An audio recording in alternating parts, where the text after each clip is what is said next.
Perfectionism sounds like a strength. High standards, strong work ethic, attention to detail. What could possibly be wrong with wanting to do your best? But behind the polished surface, perfectionism hides a darker truth. It doesn't start with confidence. It starts with fear. Fear of failure. Fear of being judged. Fear of not being enough. Perfectionism whispers, if you just try harder, if you do everything right, maybe then you'll be worthy. It's a moving target, impossible to reach, yet impossible to stop chasing.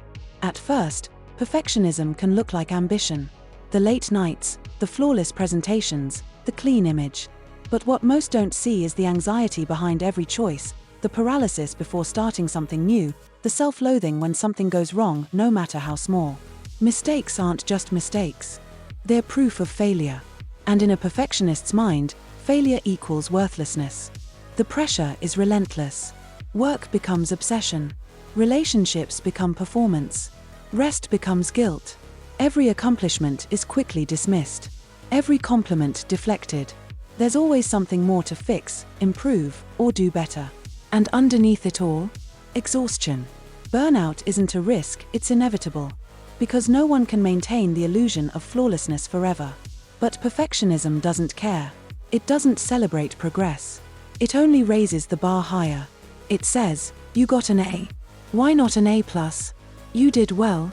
You could have done better. It convinces people that their value is conditional.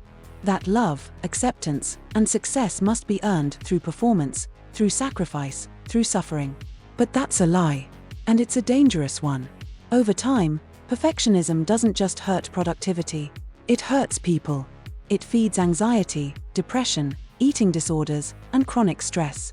It creates a mental battlefield where nothing is ever good enough, including yourself. What's worse is that it's often praised. Society rewards overachievers, celebrates hustle culture, and idolizes the picture perfect. But nobody posts the panic attacks, the sleepless nights, or the breakdowns behind the scenes. Perfectionism isolates. It tells you no one else feels this way. That asking for help is weakness. That you have to keep pretending, keep performing. And that if you stop, everything will fall apart. But here's the truth. Perfectionism doesn't protect you. It traps you. And letting go doesn't mean giving up. It means breaking free. Progress matters more than perfection.